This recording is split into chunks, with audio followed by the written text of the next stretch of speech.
یکی از اطبای دنیا، یک دکتر صاحبی که هر روز طبابتش نه به یک شهر از این شهر به این شهر، بلکه از این کشور به این کشور، یک روز این دکتر به افغانستان و یک روز بالاخره به پاکستان و یک روز به ایران و یک روز به اروپا و یک روز به فلان کشور و یک روز به فلان کشور.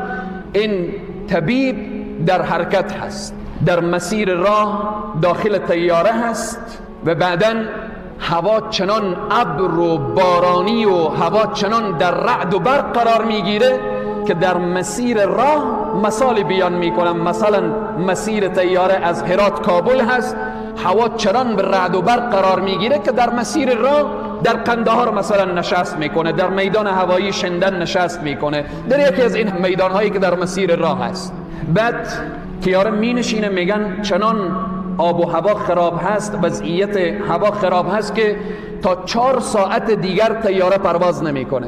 بعد دکتر پرسان میکنه که من به فلان شهر میروم، چند ساعت راه به موتر هست؟ میگوین 2 ساعت راه میشه. میگه از این که من 4 ساعت را انتظار بکشم که پس به طیاره برم، 2 ساعت را به موتر طی میکنم.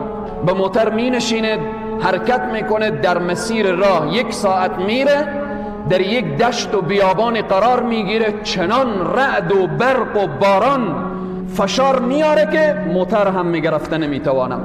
و بعدا در یکی از قشلاقها، در یک قریه فقیرنشین، در آنجا پناه میبره این دکتر که فقط به خاطر که پناه ببره از دست رعد و برق و باران. داخل یک خانه میشه، میبینه یک مادر پیرزال نشسته هست رو به طرف قبله و دست به دعا هست و بعداً یک فرزند مریضی در کنج خانه افتاده هست. سلام مادر، حال شما خوبه؟ الحمدلله. و بعداً پرسان میکنه این طفل از کی هست؟ گفت این نواسه من هست، این فلان مریضی را داره. تمام اطبایی که در این اطراف ما هستن ما را جواب دادن، فقط برای من گفتن که تو میتوانید، یک دکتریه که یک روز به اروپا هست، یک روز به آسیا هست، یک روز به آفریقا، اگر میتوانید نواسه خود را با این طبیب برسانید این مشکلش حل میشه، اگر نتوانید این از بین میره. من نگاه کردم، نه سرمایه دارم، نه وسیله دارم، نه کسی را میشناسم. از علما شنیدم که حل مشکلات استغفار هست. کنج این خانه نشستم و فقط استغفر الله میگویم. طبیب به گریه می شود که مادر استغفار را بس کن که زمین و آسمان و رعد و برق همه به فریاد آمدن. استغفار تو طیاره را از آسمان پایین کرد، استغفار تو موتر را به این دشت و بیابان ساکت کرد، استغفار تو همه بالاخره تقسیم اوقات ما را به هم زده. من همون طبیبم که در خدمت تو آمدم. عزیزان و بزرگواران، چرا الله را فراموش کردیم؟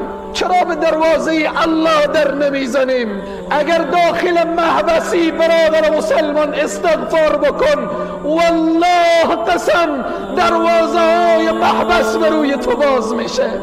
اگر در گوانتانامو قرار داری استغفار بکن، الله تو را از چنگال ظالمین نجات میده. اگر بیرون از زندانی قرضداری استغفار بکن، الله قرضداری تو را آسان میکنه.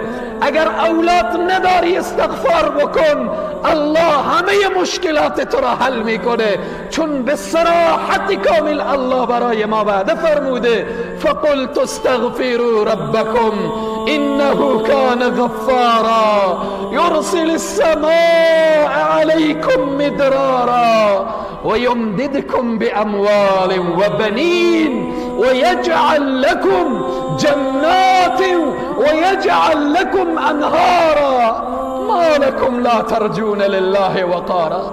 چی شده که رو گشتندید از الله؟ چی شده که پشت کردید به طرف الله؟